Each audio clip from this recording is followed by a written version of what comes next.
সামনে আদর্শ নামে তোমার কোনো ভাই নেই? না রে ভাই, আমি আমি শরীরের বিকলাঙ্গ হলেও এই মনের দিক থেকে নয়। তাই তো মেনে নিতে পারছি না এক শিক্ষিত বিবাহযোগ্য বোনের চরম অপমান।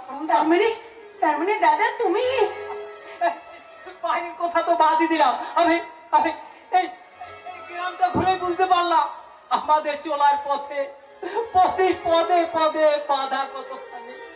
ও তাই বলো, আমি ভাবলাম তুমি কলকাতার ঘটনাটা। আর তোকে কলকাতা কলকাতা করতে হবে না, খুব কলকাতা হয়েছে। তুই এখন ভাব তোর নিজের কথা। বলে হ্যাঁ রে, আমার ওই বন্ধু নামেও ভগ্নিপতির সাথে কথা কত দূর রে গেল। ছোট তুমি না, এটা এটা ইয়ার্কির কথা নয় রে বোন। বর্তমান সমাজ ব্যবস্থায় বাবা মায়ের অবর্তমানে এই বড় দাদারাই তো তার দায়িত্ব পালন করবে রে বোন। আরে হ্যাঁ অবস্থায় তুই যদি মাথা নত করে থাকিস। আদর্শ ঠিকই বলেছি বুঝতে, আজ থেকে আমি নয় ওই তোর একমাত্র না না আনন্দদা, এই কথাটা আমি তোমার মেনে নিতে পারলাম না। তুমি হচ্ছ এ বাড়ির বড় দাদা। বড় দাদার স্থান সবার উপরে, আর বড় দাদা হল সংসারের বট বৃক্ষের মতো। কিন্তু দাদা তুমি যার কথা বলছো তোমার সে বন্ধু, তার সঙ্গে তারপর থেকে আমার তো দেখাই হয়নি। তোরে ওরে তার কথা আমি তোর মুখ থেকে শুনতে চাই না রে। যা শোনার আমি তার কাছ থেকে শুনবো, আর যা বলার আমি তাকেই বলবো। তাহলে কি রাজীব? না না আনন্দদা, আমার সাথে তার কোনো কথা হয়নি এখনো।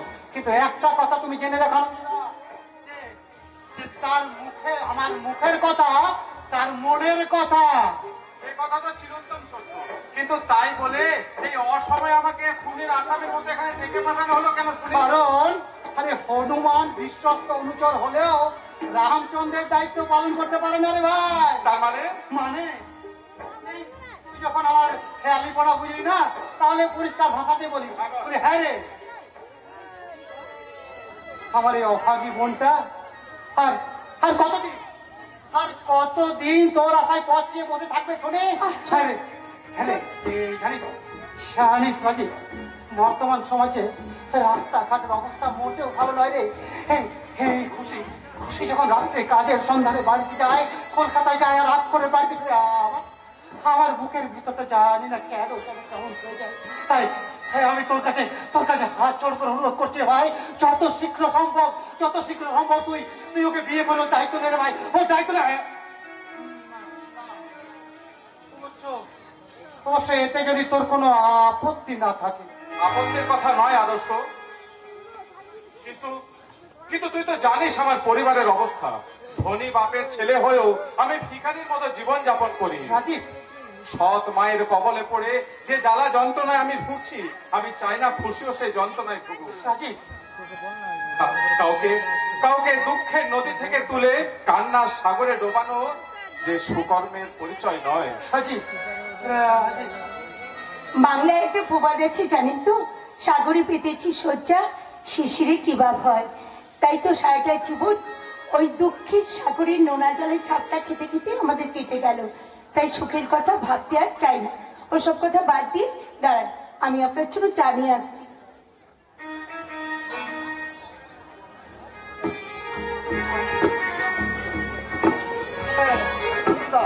এই চাটা ওকে নিয়ে আসতে হবে, বুঝলি? হ্যাঁ হ্যাঁ হ্যাঁ,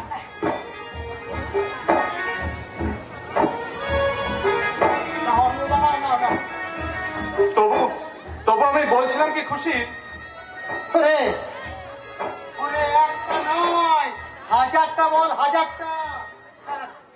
আর যাতে সারা জীবনে হয়ে বলে যেতে পারিস আমি চললাম তারই ব্যবস্থা করতে। তার মানে মানে তোদের দুজনের বিয়ে কাজই ওই রাধা গোবিন্দ মন্দিরে। তোরা শুধু ওই মনের দিক থেকে প্রস্তুত হয়ে নে, আর সমস্ত দায়িত্ব আমার। আরে আদর্শ, কিন্তু আর কোনো কিন্তু নয় রে ভাই, আর কোনো কিন্তু নয়। এবার শুধু সানাই উলু আর শঙ্খ বাজবে, বাজবে রে বাজবে, বিয়ের সানাই বাজবে, বাজবে রে বাজবে, বিয়ের সানাই বাজবে, সাজবে রে সাজবে, বিয়ের আসর সাজবে, সাজবে রে সাজবে, বিয়ের আসর সাজবে। ভালোবাসা পথ চলা, রাজীব করবে গলায় বিয়ের মালা, ভালোবাসা দিয়ে পথ চলা, খুশি করবে গলায় বিয়ের মালা, খুশিতে প্রাণেতে ভরবে নয়ন। বাজবে রে বাজবে বিয়ের সানাই বাজবে, বাজবে রে বাজবে বিয়ের সানাই বাজবে, বাজবে রে বাজবে বিয়ের সানাই বাজবে।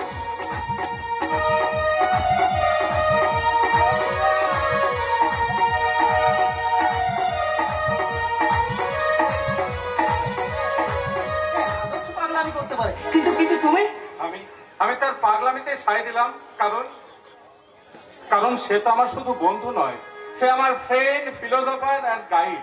তাই তার কথা মেনে আমি আমার যে কোনো কষ্টকে মাথা পেতে নেব। বেশ বেশ, তোমরা তাহলে কথা বলো, আমি এখন ওই দিকটা একটু দেখছি, কেমন?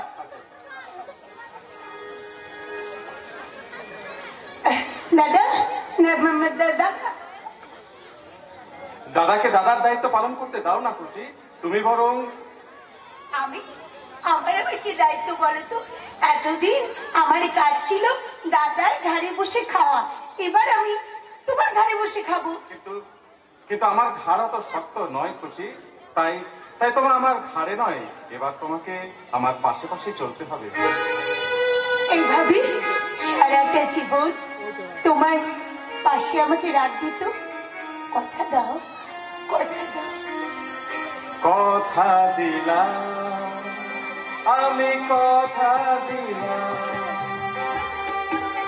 কথা দিলাম, আমি কথা দিলাম, তুমি আমি যুগে যুগে থাকবো সাথে, যুগে যুগে থাকবো সাথে।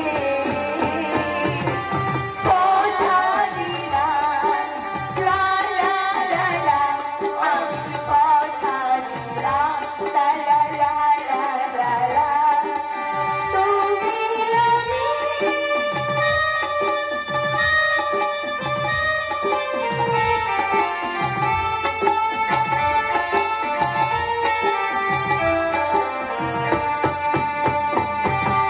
ফুলেতে যেমনই গন্ধ থাকে, সুরেতে যেভাবে ছন্দ থাকে,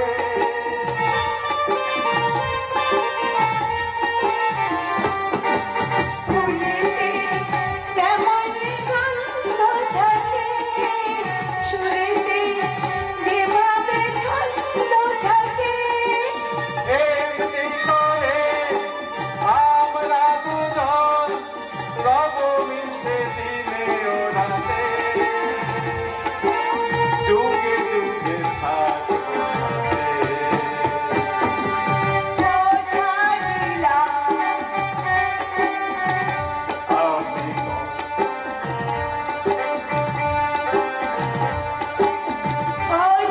দিলাম, লা লা লা লা, আমি কথা দিলাম, লা লা লা লা লা লা, আমি কথা দিলাম, আমি কথা দিলাম, আমি কথা দিলাম।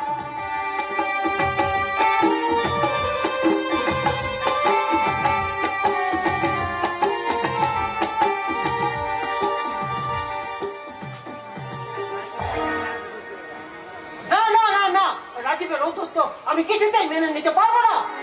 রাজীব তো ছোটবেলা থেকে তোমার শিক্ষাতে মানুষ হয়েছে, নতুন করে কি আর শিক্ষা দেবে? আজ আমি ওকে এমন শিক্ষা দেব যে শিক্ষায় ও মানুষ থেকে জানোয়ার তৈরি হয়েছে। রাজীব তো তোমাকে মায়ের মতোই। হ্যাঁ, আমার গর্বে যদি ও জন্মাতো, যদি আমার শিক্ষায় শিক্ষিত হতো না, তাহলে আমি কুলাঙ্গার হতে পারতো না। তোমার রাজীব কি আমার অন্যায় করেছে? আমাদের ওই দাসবাবু, ক্যাশিয়ার দাসবাবু আমাকে ফোন করে বললেন যে আমাদের অ্যাকাউন্ট থেকে নাকি রাজীব 1,00,000 টাকা নিয়েছে। না শোনো, মিথ্যে কথা, তা হতে পারে না। রাজীব কেনই আরো টাকা নিতে যাবে? তোমার গুরুদেব ছেড়েই জানে। তোমার এই অতি বিশ্বাস একদিন সর্বনাশের কারণ হবে, করো না। তার মানে পুত্র ছেড়ে অন্ধ ধৃতরাষ্ট্র দুর্যোধনকে সুযোধন বলে ডাকতো।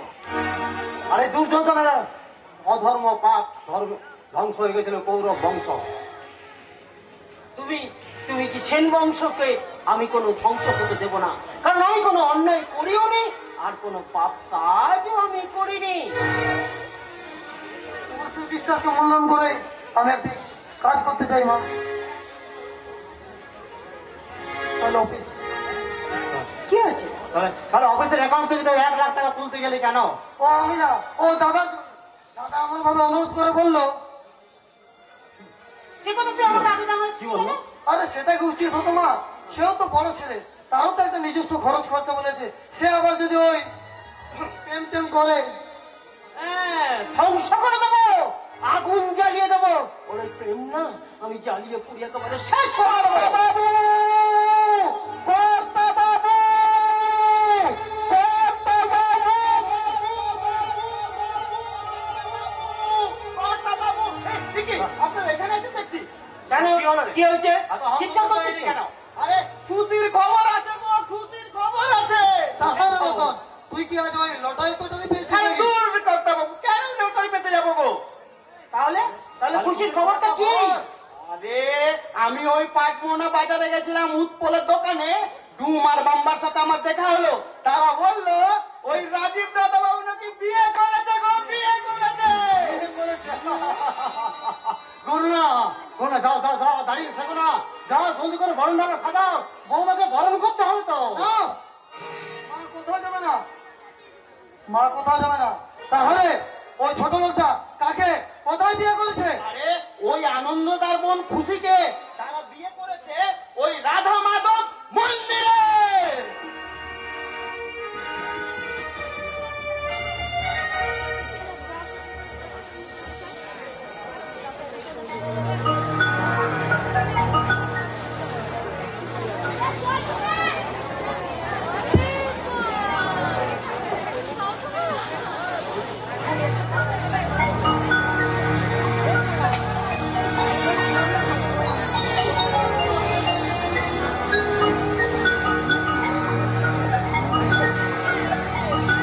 ओम नमो ब्रह्मण्यदेवाय गो ब्रह्मण्यहिताय च जगद्धिताय कृष्णाय गोविन्दाय नमः नमः।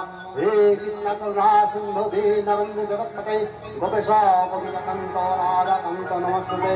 अनादिनिधनज्ञान नित्यानन्द जनार्दन नमो नारायणाय नमः। ओम नमो नारायण, ओम श्रीकृष्णाय नमः। ओम गोविन्दाय राधा कृष्ण जुगलाभ्यां नमः। ओम नमः श्रीकृष्णाय नमः।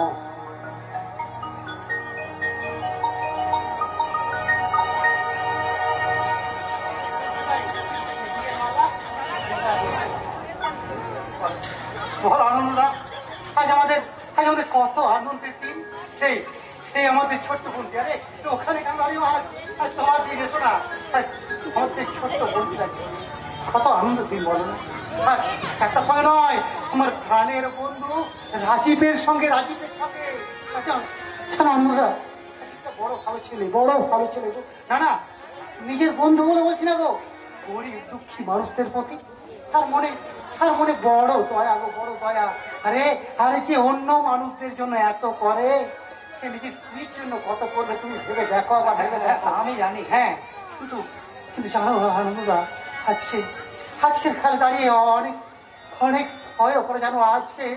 আজকের দিনে হ্যাঁ অবশ্য একটা জিনিস আমাদের ভালো, যে একটা ভালো ছেলের হাতে আমরা তুলে দিতে পারছি। এবার তাদের 4 হাত এক করে দিতে পারলে আমাদের শান্তি। তারপর নিজেরা ওরা গিয়ে সংসার করুক। অবশ্য বর্তমান সমাজের যা অবস্থা, তাতে মেয়েরা আর 4 দেওয়ালের মধ্যে বন্দি থাকে না।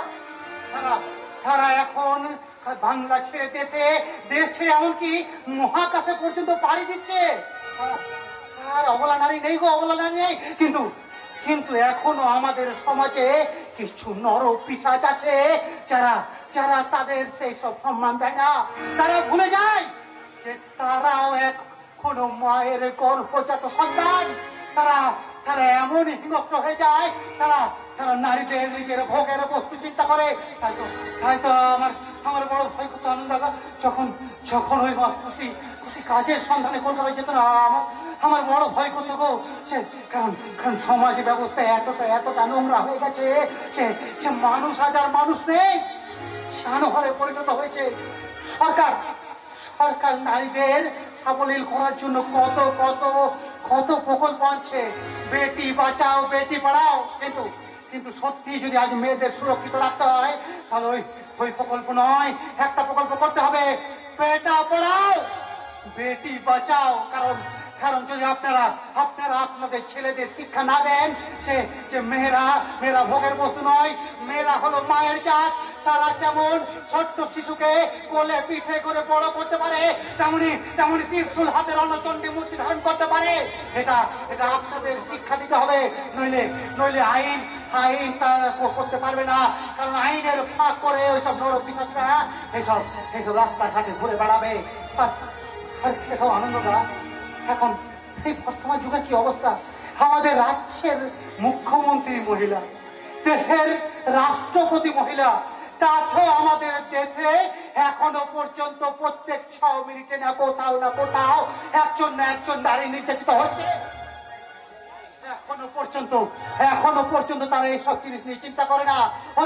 ওরা এসব ভুলে গেছে যে নারীরা ভোগের বস্তু নয়। আসলে আসলে এখন মানুষ বড় স্বার্থপর, মানুষ বড় স্বার্থপর, তারা ছায়া চায় কিন্তু গাছ লাগাতে চায় না, তারা ভালো ভালো খাদ্য চায় কিন্তু চাষাবাদ করতে চায় না, এমনকি চাষিদের পাশে দাঁড়াতেও চায় না। তারা ঘরে ভালো গৃহবধূ চায় কিন্তু কন্যা সন্তান কেউ চায় না। হয়তো জানো আনন্দ, আজ এসব দেখে আমার কি বলতে ইচ্ছা করছে, আর শুধু আমার নয়, কবিও লিখেছেন সত্য শ্লোকার, কি বিচিত্র এ দেশ, কি বিচিত্র এ দেশ। দেখো কথায় কথায় কতক্ষণ হয়ে গেল। হ্যাঁ বলো বলো বলো। আমি ওই তুই বান্ধবীদের বাড়ি গেছিলাম, হ্যাঁ ওদিকে নিয়ে এলাম, বললাম আমার বোনটাকে রাজকন্যার মতো থাকবে। খুব ভালো করেছো। এদিকে সমস্ত জিনিস মোটামুটি রেডি, বুঝলে, রান্না বান্না সবকিছু রেডি। এবার ওরা দুজন এলে বিয়ে করে আর খাওয়া দাওয়া শুরু করবো। এখানে এই লোকজন কিরকম হবে? আর লোকজন একটা দিনের বিয়েতে কি আর লোকজন হবে বলো, এই তোমাদের কিছু আত্মীয় পরিজন, ওই খুশির কিছু বান্ধবী আর গ্রামের 2-1 আর আমার বন্ধু মিলে ওই তোমার কমিটি করে সব লোক হবে। এত টাকা পয়সা তো কেন কেন খুশি কি তোমার একার বোন নাকি যে টাকা পয়সা আমার রাখছিস কেন? তার রাগের কথা বলে রাখবো না, তোকে আনন্দ করবো। আচ্ছা বেশ বেশ, এবার ওদিকে দেখো। হ্যাঁ দেখো ওদিকে ডাক নয়, ওরা দুজন চলে এসেছে। হ্যাঁ প্রণাম কর ভাই, প্রণাম কর। হ্যাঁ ঠাকুরমশাই,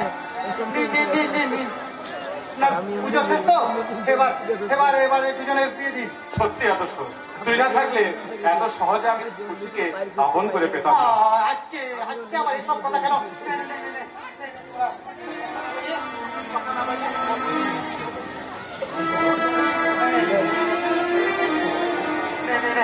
ঠাকুরমশাই এবার মন্ত্র শুরু করুন, বিয়ের মন্ত্র।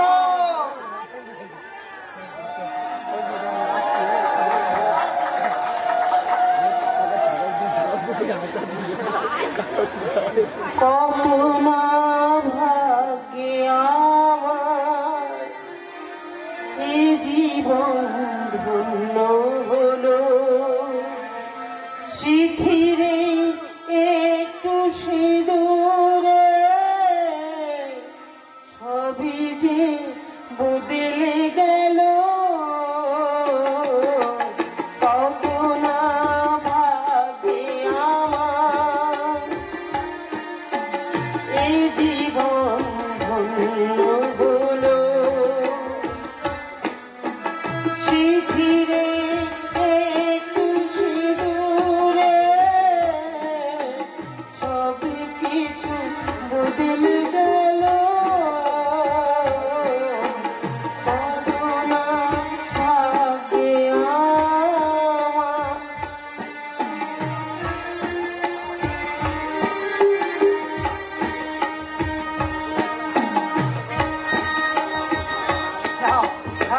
নাও এবার বোনকে বিদায় দেওয়ার ব্যবস্থা করো। নাও নাও নাও। আমি বড় কষ্ট করে মানুষ করি, ও কোনো ভুল করে দিলে তোকে আমি ক্ষমা করে দিও, কেমন ক্ষমা করে দিও। ও কথা বলছেন কেন আদর্শদা? খুশিকে আমি ভালোবাসি, আমার মন মন্দিরে ওকে আমি দেবী রূপে পুজো করব। এবার আমাদের বিদায় দিন আনন্দদা, বিদায় দিন। ঘর ছেড়ে ঘরের মানুষ ঘর ছেড়ে যায়, ঘর ছেড়ে ঘরের মানুষ ঘর ছেড়ে যায়, ঘর যে আপন কোনো বিধি,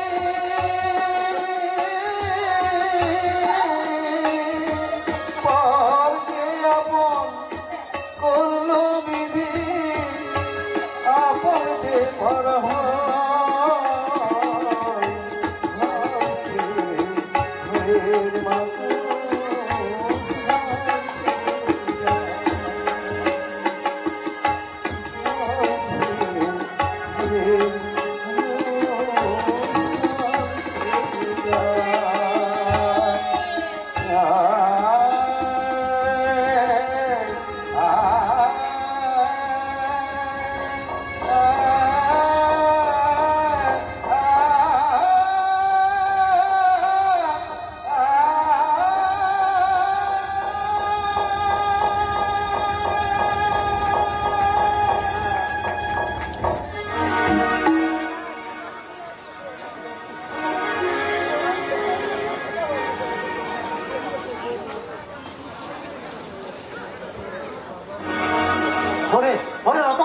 দাঁড়িয়ে থাকি না, জলদি করে যা, বরণ ডালা সাজা, আমার লক্ষ্মী প্রথম বৌমা এলো বলে। হ্যাঁ এখনই যাচ্ছি, এখনই যাচ্ছি কথাবো, আজ কত খুশির দিন কথাবো, এখনই যাচ্ছি, এখনই যাচ্ছি। পরিবারে কি এক আনন্দের দিন, করুণা কোন আমার বিশ্বাস রাজীব কোনো অন্যায় কাজ করতে পারে না। দেখো, তোমার ওই মেকি উপদেশটা আমি মেনে নিতে পারলাম না, কারণ এই যুগে আমি কাউকে বিশ্বাস করতে পারি না। আমি বিশ্বাস করি আমার ছেলে রোহিত আর আমার মেয়ে রুমিকে। আমাদের বিশ্বাসকে মূল্যায়ন করে তো আমি একটা ব্যবসা করতে চাই মা, আর তার জন্য প্রয়োজন মাত্র 1 কোটি টাকা। 1 কোটি? দেবো তো। তুই এত টাকা দিয়ে কি ব্যবসা করবি রে? তুই তো বাড়ি শেষ করতে পারলি না। ও তোমার বুঝে কাজ নেই বাবা, ও মা বুঝে যাবে। কি মা বলো না, তোমার এই ছেলেকে তুমি 1 কোটি টাকা দেবে তো? নিশ্চয়ই দেবো, নিশ্চয়ই দেবো বাবা। ওকে আমার মিষ্টি সোনা মা। পুত্র ছেলে অন্ধ হয়ে তুমি এত বড় ভুল করো না। যে এখনো পড়ালেখার পাঠ শেষ করতে পারলো না, সে 1 কোটি টাকার ব্যবসা করবো শুনলে আরে ঘোড়াতেও যে হাসবে। আসুক, তবু ওকে আমি 1 কোটি টাকা দেবো, কারণ ও আমার একমাত্র ছেলে, কারণ ওর হাত ধরে আমাদের ভবিষ্যৎ। চমৎকার চমৎকার চমৎকার তোমার ভাবনা মা, এই সমাজে টাকা যেমন প্রয়োজন আছে, তেমনি অর্থই অনর্থের মূল। তাই আমি বলবো রোহিতকে অতগুলো টাকা দেওয়া তোমার ঠিক হবে না মা। তাই নাকি? তার জন্যই বুঝি তুমি ওই যে আমাদের অ্যাকাউন্ট থেকে 1 লাখ টাকা সরিয়ে নিয়েছো। মা, তুমি কি বলছো? আমি অ্যাকাউন্ট থেকে 1 লাখ টাকা সরিয়েছি? হ্যাঁ নিয়েছো। আর তা তুমি কেমন ভাবে নিয়েছো আমি তোমায় বুঝিয়ে দিচ্ছি। এদিকে এসো। দাদা টাকাটা না আমি তোমার নাম করে নিয়েছি, তুমি একটু ম্যানেজ করো। তুমি না আমার বড় দাদা, তুমি ছাড়া আমার কে দেখবে বলো? কিন্তু কি করে?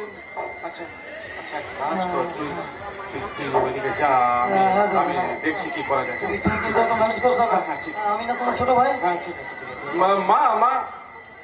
মা বলছিলাম কি, ওই টাকাটা না আমি অফিসের কাউন্টার থেকে নিয়েছি একটা বিশেষ প্রয়োজনে। আচ্ছা, বিশেষ প্রয়োজনটা কি? তোমার পাশে দাঁড়িয়ে থাকা এর জন্য? তাই নেংটি ইঁদুরটাকে কোথা থেকে ধরে নিয়ে এলে? এখান থেকেই ধরে আনুক গিন্নি মা, সে তো ঘরের বড় বউ। নেন আর দেরি না করে তাকে বরণ করুন। না, সরা বরণ ডালা, সরা আমার কাছে বরণ ডালা, সরা। না কি লোক করলেন গিন্নি মা, এই বরণ ডালার পবিত্র জিনিসগুলো আপনি এমনি করে মাটিতে ফেলে দিলেন। হ্যাঁ, দিলাম কোথাকার একটা ছোট লোকের মেয়েকে উইদাউট মাই পারমিশনে এই বাড়িতে এনেছে, তাই এ বাড়ি থেকে ও এখনই বেরিয়ে যাবে। এখনই বেরিয়ে যাও ওটা নিয়ে। না মা না, ও কথা আপনি বলবেন না। মাগো, ও আপনার ছেলে, আমি আপনার বৌমা, আপনার পদাশ্রয় ছেড়ে আমি কোথায় যাবো মা? তাই দয়া করে তাড়িয়ে দেবেন না মা, তাড়িয়ে দেবেন না। অবজ্ঞা করো না মা, ওকে ও আমার স্ত্রী। গত আমি আমি ওকে রাধা মাধব মন্দিরে বিয়ে করেছি। কি বিয়ে করেছো? তাকে তুমি বিয়ে করেছো না ভাগিয়ে নিয়ে এসছো সেটা জানার কৌতূহল আমার নেই। আমার পারমিশন ছাড়া কেউ এ বাড়িতে ঢুকতে পারবে না, তাই তোমরা দুজনে এ বাড়ি থেকে এখনই বেরিয়ে যাবে। ও আমাকে বিয়ে করে যদি অন্যায় করে থাকে আপনি ক্ষমা করে দিন মা, কিন্তু দয়া করে আপনি আমাদের তাড়িয়ে দেবেন না। আপনার দুটি পায়ে ধরে বলে বলছি মা, আমাদেরকে বাড়িতে আসতে দিন মা। দূর হয়ে যাচ্ছে বলো মেয়ে। ঠিকই করলেন গিন্নিমা, ওই লক্ষ্মী স্বরূপ বৌমাকে বরণ না করে তাকে লাঠি মেরে ফেলে দেন। হ্যাঁ দিলেন, তুই বেশি দরদ দেখালে তোকে আমি লাঠি মেরে বাড়ি থেকে তাড়িয়ে দেবো। হ্যাঁ দিন মা দিন, এই অপবিত্র লক্ষ্মী করে লক্ষ্মী ছাড়া ঘরে থাকাচ্ছে, পথে পথে ভিক্ষা করে খাওয়া অনেক ভালো মা, অনেক ভালো, অনেক ভালো। ছি ছি ছি ছি ছি ছি ছি ছি। আজ এই সেন পরিবারের আজ কি অধঃপতন। এরা এরা ঘরের লক্ষ্মীকে লাথি মেরে তাড়িয়ে দিয়ে লক্ষ্মী ছাড়া হতে চাইছে। মামা তুমি তুমি চলে যাও বড় ফাকরে, তুমি এই বাড়ি থেকে চলে যাও। তোমার মতন হীরের টুকরোর মূল্য এদের মতন মূর্খের দল বুঝবে না। তারপর তারপর নতুন বউ। কি হলো দাদা? ও দাদা তুমি ওকে চেনো না? হ্যাঁ তুমি ওকে চেনো না? না মানে আমি আমি আমি আমি কি করে খেলবো, কিন্তু সলি একদম টানা কাটা করে। আমি ওকে যদি এই বাড়িতে রাখিস না তো তোদের মঙ্গলই হতো রে। না না না দাদা না, কোনো মঙ্গল নয়। আমি এই সেন বংশকে কোনো জঞ্জালে পরিণত হতে দিতে পারবো না। কিছুটা অংশ সাফ করতে এলাম ম্যাডাম। পুলিশ আমিও এসেছি ম্যাডাম। আপনারা এখানে কেন? হ্যাঁ, ম্যাডামের কেস বলে কথা, না এসে থাকতে পারলাম না, তাই তাড়াতাড়ি করে চলে এলাম। আর তাছাড়া আমাদের থানায় কেস লেখা হবে, আর আমরা আসবো না তা কি কখনো হয়? কারণ লোকে আমাদের ভীরু কাপুরুষ বলবে না, আর স্যারকে কাপুরুষ বললে স্যারের গিন্নি। Shut up! Rajib Babu, you R under arrest. অফিসের কাছ থেকে 1 লাখ টাকা তছরূপে দায়ে আমি আপনাকে গ্রেফতার করলাম। কেন হতে? ইচ্ছা না থাকলেও হাত পড়া আমি পড়াচ্ছি স্যার, কারণ কারণ আমি আইনের দাস আর আপনি টাকার দাস। আসুন রাজীব বাবু। দাঁড়ান দাঁড়ান দাঁড়ান বাবু দাঁড়ান।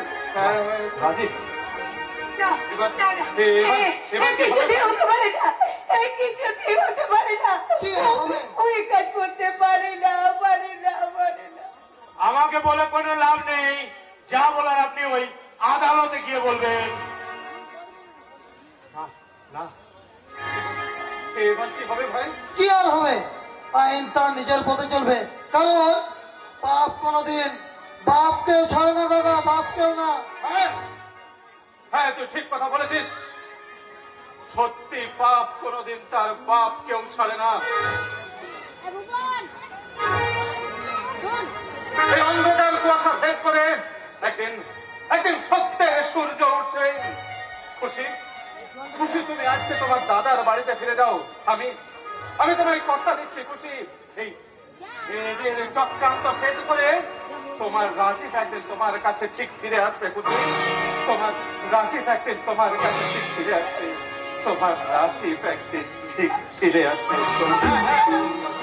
পথে আমি গাড়িতে ওয়েট করছি, তুমি এনাকে নিয়ে এসো। চলুন রাজীব বাবু, তবে যাবার আগে আপনাকে একটা কথা বলে যায়। টাকা দিয়ে সব কিছু কেনা যায়, কিন্তু সত্য, ন্যায়, ধর্মকে কেনা যায় না। আর কেনা যায় না ওই ভগবানকেও। তাই আপনি চলুন আমার সঙ্গে নির্ভয় করুন। রাজীব আমার কি হলো? আমার কি মহাশয় হলো? আমি ফিরে আসবো। তুমি কেউ না, তুমি কেউ না, আমি কি দিয়ে থাকবো? আমি কি দিয়ে থাকবো বলে যা। কথা হয়ে যেও না,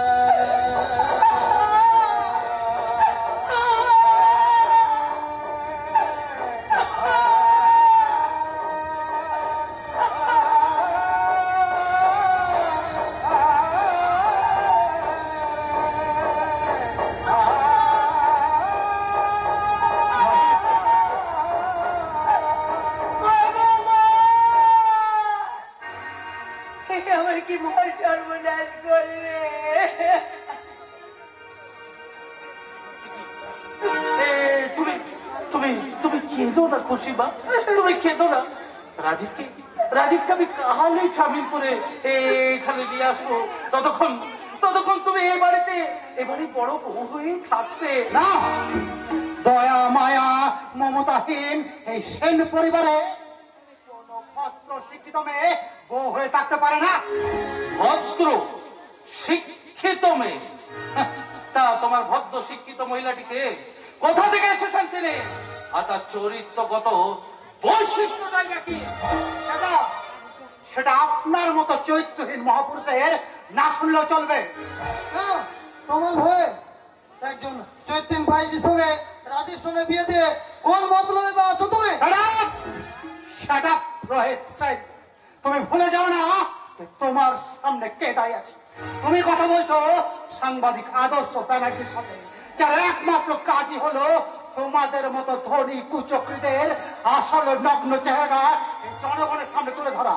আর যদি তুমি আমায় কোনো মিথ্যে অপবাদ দিতে চাও না, আমি তোমার চরিত্রটাকে এমন করে মানুষের সামনে তুলে ধরবো যে আত্মহত্যা করা ছাড়া তোমার কোনো পথ থাকবে না।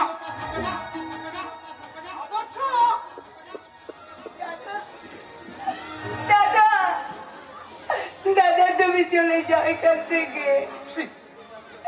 তোমার যে একটা সম্মান আছে দাদা, তুমি তোমার সম্মানটা কেন নষ্ট করবে? তুমি চলে যাও দাদা, তুমি চলে যাও এখান থেকে। তুমি যাবে কেন? সেটা তোমার শ্বশুর বাড়ি, আর 5 জনের মতন তোমার সমান অধিকার আছে এই বাড়িতে। না, নেই। এই বাড়িটা তোমার হলেও এই বাড়িতে শেষ কথা বলবো আমি। আর তোর সেই শেষ কথাতে জামাইবাবু কোনো বাধা দেবে না করুণা, কারণ সেই চুক্তি করে জামাইবাবু তোকে বিয়ে করেছেন। তাই তাই যাওয়ার সময় একটা কথা শুনে যাও, তুমি আর কোনোদিন এ বাড়িতে এসো না। যদি তুমি কোনো শিক্ষায় শিক্ষিত হয়ে থাকো, যদি তুমি সত্যিকারে কোনো ছোট লোকের বেটি হয়ে থাকো, তাহলে তোমাকে শেষ কথা বলে দিচ্ছি, তুমি কোনোদিন আর এ বাড়ির ত্রিসীমানায় পা রাখবে না।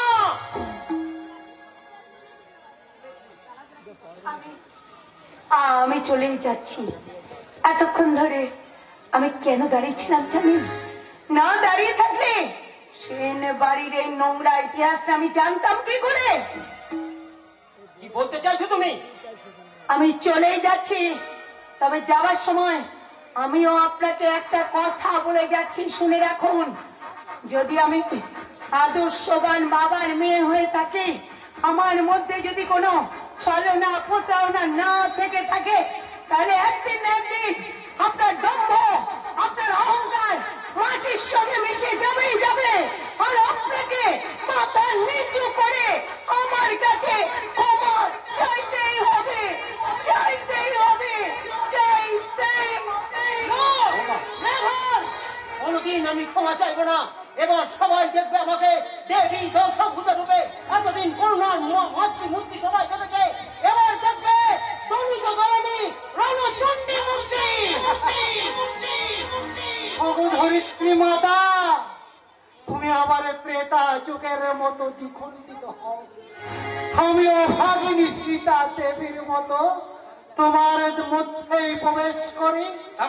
মানে এই সংসারে তারকারা খুশি যদি দপজ দলনী দেবী চণ্ডিকা হন, তাহলে ওনার সেই দপজ দলনী রণচণ্ডীর মুখ দেখিত পৃথিবী দ্বিখণ্ডিত হবে।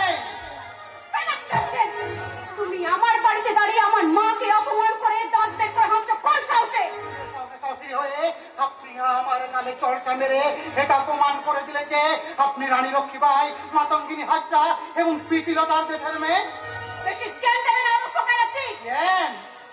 আমার আপনার মতো মেয়েকে রবিছেন না। না, আমি এতটা অশিক্ষিত, এতটা মূর্খ নই যে আপনার মতো মেয়েকে জ্ঞান দিয়ে নিজের শিক্ষার এত বড় অপমান করবো। শিক্ষার আলো মূর্খের উপর পড়ে তার বর্ণ করে কালো, আর শিক্ষিতের উপর পড়ে জ্বালায় দিব্য জ্যোতির আলো। তাই আপনাদের এই আপনাদের এই সেন পরিবারের উষ্ণ আপ্যায়নটা না আমার আমার চিরজীবন মনে থাকবে, চিরজীবন চিরজীবন। তুই কি করলি? তুই বড়দার বন্ধুর গেলে চটটা মেরে আমি কোনো ভুল করিনি বাবা, যেমন কুকুর তার তেমনি মুকুর। হ্যাঁ, এবার সেই মুকুটটাকেই তো আমি সাহায্য করার ব্যবস্থা করবো। করবি করবি করুণা করবি, কিন্তু ভুলে যাস না উনি তোর স্বামী, জীবন মরণের দেবতা। দেবতা, এবার সেই দেবতাকেই যে আমাকে সাহায্য